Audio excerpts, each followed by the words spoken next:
uma organização arraigada nas partes mais lucrativas da sociedade, o que não quer dizer que seja das partes legalizadas. Do tráfico de armas e drogas a esquemas envolvendo imóveis, construções, jogos de azar e a indústria pornográfica. Não é exagero dizer que a Yakuza, a máfia japonesa, se tornou inevitável no mundo dos negócios, uma parte que só é possível combater, mas não extinguir.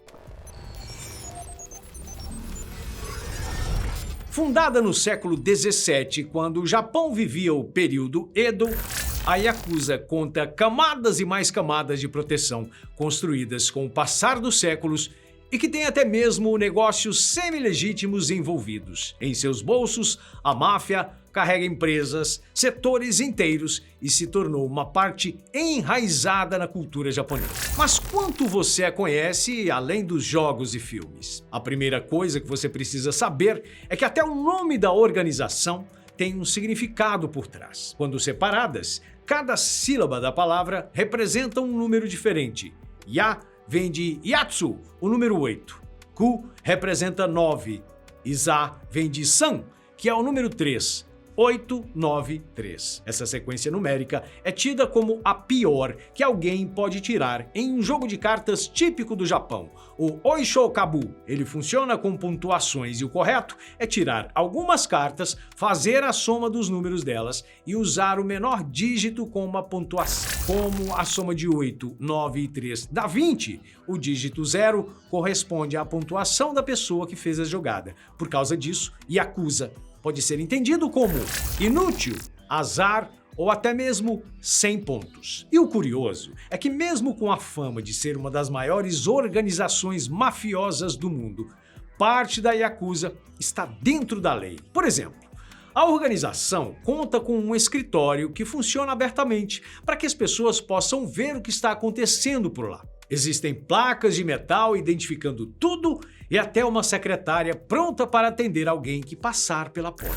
Enquanto pode até parecer que a organização está rindo na cara do perigo, a verdade é que a Yakuza tem operações consideradas legítimas, como construção civil e até mesmo filmes com conteúdo adulto. É comum que tanto a imprensa quanto a polícia chamem a parte ilegal, ou até mesmo toda a organização, de Borikudan, que pode ser traduzido como grupo violento. Os verdadeiros chefes por trás de tudo costumam se livrar de processos no Japão porque não há uma espécie de programa de proteção a testemunhas para possíveis denunciantes e nem mesmo um programa de negociação. E já que entramos no assunto dos chefes, deixe-me explicar como funciona a estrutura de cada família da Yakuza. Pense em uma pirâmide, em que, no topo, nós teremos o líder, e à medida com que descemos até a base, veremos posições com menos poderes. É o Oyabun quem está em cima, o pai da família,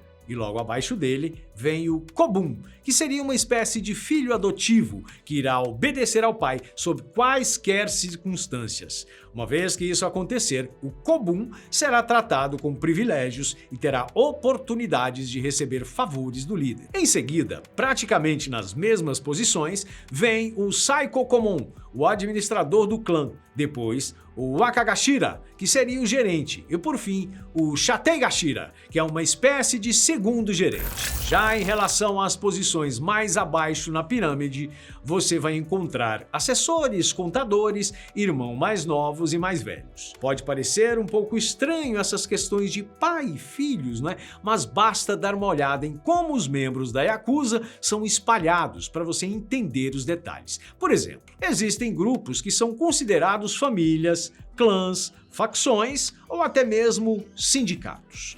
A maior família é a Yamaguchi-gumi, que foi fundada em 1915 e conta com os gangsters mais ricos do mundo. Bilhões de dólares são arrecadados anualmente, sempre vindo de atividades como jogos de azar, indústria pornográfica, extorsões e até mesmo esquemas de propina. No final de 2020, a Agência Nacional de Polícia do Japão acreditava que a organização tinha pouco mais de 8 mil membros ativos. As estimativas são de que o número de integrantes caiu com o passar dos anos de 78 mil entre 1991 a 2012 para 23 mil lançado em 2014. Fora o Yamaguchi-gumi, outras 3 famílias também se destacam: Sumiyoshi Rengo, Inagawa-kai e Towa-kai, cada uma à frente de negócios ilegais e também com suas centenas de pessoas envolvidas, tanto dentro quanto fora do Japão.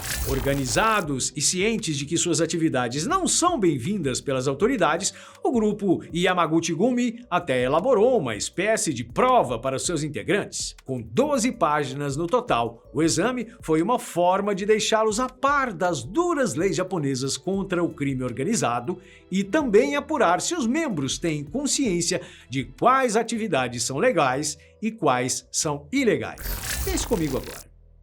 Cada uma das posições que eu mencionei anteriormente é dividida em clãs, e cada clã conta com um número considerável de integrantes. A matemática é complicada, já que não existem números oficiais, mas a estimativa é que a Yakuza chegue aos 100 mil membros, e todos eles provavelmente passaram por um simples, mas extremamente tradicional ritual de iniciação. Trata-se de uma espécie de cerimônia para mostrar que os novos integrantes possuem a obrigação de acatar as ordens dos membros que estão há mais tempo e em posições mais elevadas. Conhecido como Sakazu Kigoto, o ritual é basicamente um encontro entre os iniciantes, alguns membros e o líder do clã. Ao mesmo tempo em que sake, uma bebida tradicionalmente japonesa, é servida por outros integrantes da Yakuza, o novo membro deve ficar em frente ao líder aguardando sua vez. Na hora em que é servido, o iniciante recebe só uma pequena quantidade, ao contrário do Oyabun, que tem o seu copo enchido até a borda. É uma analogia simples para mostrar quem tem mais poder dentro da organização. E por que o sake, você me pergunta? Bom, da mesma forma que o sake é servido em cerimônias religiosas como forma de mostrar uma conexão entre os deuses e os seres humanos, outras cerimônias tradicionais japonesas também usam a bebida. No caso da Yakuza, o sake serve como um elo de consolidação dos membros do grupo. Além disso, existe uma outra pergunta interessante a se fazer: como reconhecer um integrante da organização? Há uma forma bastante famosa que eu vou detalhar em alguns momentos aqui. Mas antes, eu gostaria de falar de um detalhe que pode passar despercebido. Se você tem alguma suspeita, veja a mão da pessoa. Isso porque não é incomum que membros da Yakuza tenham dedos faltando em uma das mãos. Acontece que, ao entrar para o grupo, o indivíduo precisa se dedicar de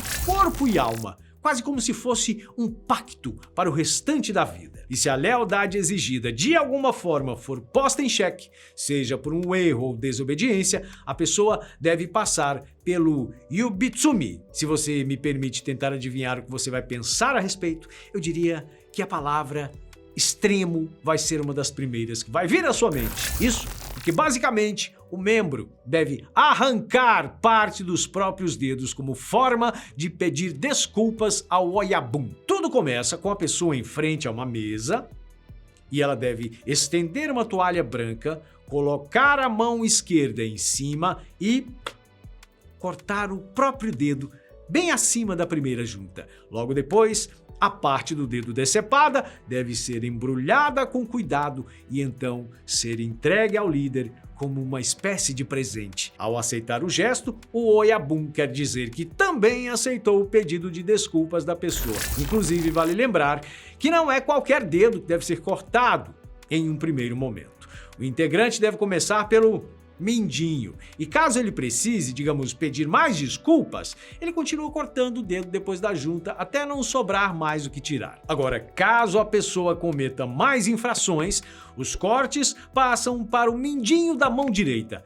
E quando não houver mais nenhum mindinho, o ritual é feito com o próximo dedo inferior. E embora pareça extremo atualmente, esse ritual acontece há séculos e remonta à Era Feudal. Em tempos em que as pessoas empunhavam katanas, se tornava bastante difícil segurá-las sem o dedo mindinho. Ou seja, um indivíduo que tinha dificuldades para usar a arma estava enfraquecido e se tornava um pouco mais dependente dos outros colegas para se proteger. Enquanto isso, fora esses detalhes nas mãos, outra forma de encontrar um membro da Yakuza é reparando nas tatuagens. Essa talvez seja a forma mais famosa, na verdade. Isso porque o comum é que os membros tenham o corpo coberto por desenhos, cada um feito a partir do irezumi, uma técnica artesanal. O comum é que praticamente todo o peito seja coberto, deixando apenas uma região no meio dele até o estômago para que os membros possam vestir roupas tradicionais sem levantar suspeitas,